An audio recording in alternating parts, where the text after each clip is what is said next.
Assalamualaikum warahmatullahi wabarakatuh. Perkenalkan nama saya Firman Abdullah, NIM 156 dari kelas DKV 2025E. Di sini saya akan berikan hasil analisis saya, yaitu pada analisis saya ini saya mengambil kamera Fujifilm X100S, yaitu kamera dengan desain yang terinspirasi dari kamera abad 19-an akhir atau lebih tepatnya kamera abad 20-an awal.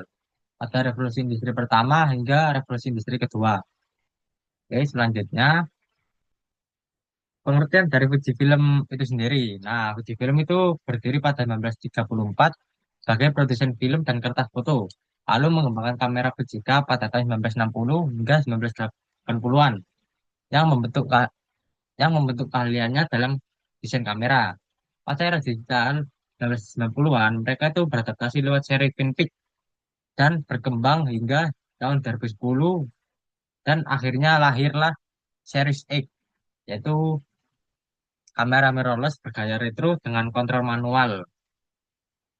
Oke, selanjutnya, siapa tokoh pencipta kamera Fujifilm? Nah, Fujifilm itu memang tidak memiliki punya satu pencipta kamera.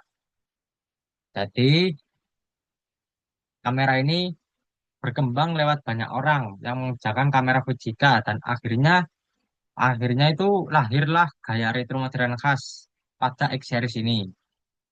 Dan pada era digital ini, sosok yang paling berpengaruh itu ini, Shigeru Kakamori, pemimpin yang mendorong Fujifilm bangkit dari turunnya industri film dan berani mengarah perusahaan masuk ke teknologi digital pada saat itu.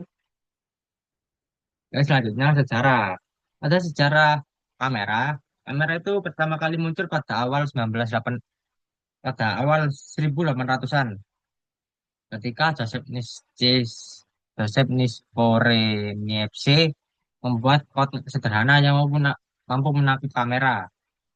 Nah, perkembangan kamera ini terus maju hingga banyaknya perusahaan-perusahaan kamera seperti kamera Leica, Sony, Fujifilm, atau maupun Kodak dan kamera-kamera lainnya. Nah, kamera Fujifilm ini lebih dekat pada desain klasik dan kontrolnya yang manual, yang masih bahasanya analog. Dan kamera digital ini lebih disukai pada uh, fotografer-fotografer lama yang ingin bernostalgia tetapi menggunakan teknologi yang lebih baru. Oke, selanjutnya evolusi desain kamera Fujifilm hingga sekarang. Nah, Fujifilm ini berdiri pada 1934 sebagai produsen film, lensa, dan kamera analog. Lalu berkembang ke bidang X-ray, percetakan, dan elektronik. Dan pada tahun 1970-an hingga 2000, mereka itu menjadi pesaing utama perusahaan Kodak ya dan menguasai pasar film global pada saat itu. Nah, kamera kamera Fujifilm ini lebih sukses pada kamera series X-nya karena berdesain retro dengan kontrolnya yang manual membuat banyak penggemar yang menggunakan kamera ini. Oke, selanjutnya unsur desainnya. Unsur desain pada kamera Fujifilm ini ada pada bentuknya yang minimalis, datar, dan bersudut tegas.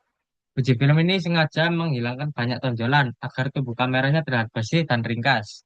Pada garisnya, Fujifilm ini menggunakan bodi klasik. Karakter itu terlihat jelas pada dominasi garis horizontal panjang pada bagian atas bawah kamera. Nah, garis ini memberikan kesan rapi, terstruktur, dan stabil, menciptakan kamera yang tertata tanpa elemen visual berlebihan. Nah, pada warnanya ini ada dua pilihan, yaitu black dan silver black, yang bukan hanya sekadar elemen dekoratif. Keduanya itu warna netral yang membuat kesan itu mekanikal klasik sekaligus mencerminkan karakter profesional yang lebih serius. Oke, selanjutnya prinsip desainnya. Nah, prinsip desain pada Fujifilm X Series ini dirancang untuk membuat pengguna ingin tetap memotret sejak pertama kali menggenggam kamera ini, memadukan suasana kamera Fujifilm dengan kenyamanan teknologi modern, dengan desainnya lebih analog dan solid sekaligus bersejarah. Nah, setiap detail itu ditata rapi, presisi agar tetap minimalis, namun tetap hangat dan personal.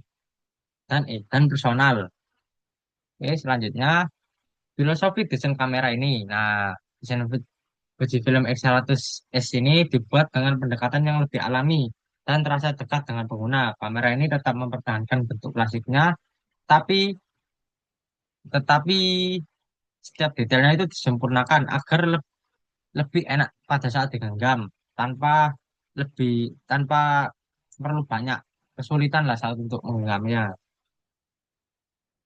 Oke, selanjutnya itu alasan kenapa retro tetap dipertahankan. Nah, desain retro pada Fuji Film X Series ini dipertahankan karena memberikan identitas visual yang lebih kuat, menghadirkan nostalgia pada fotografi analog, dan sekaligus menawarkan ergonomi yang lebih sederhana dan cepat digunakan.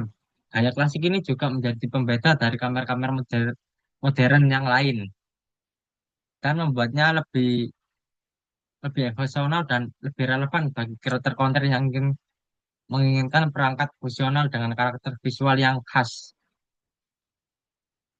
Oke, mungkin sekian dari saya. Mungkin ini adalah sumber-sumber yang telah saya gunakan. Mungkin itu saja presentasi dari saya. Mohon maaf jika ada salah kata. Terima kasih. Wassalamualaikum warahmatullahi wabarakatuh.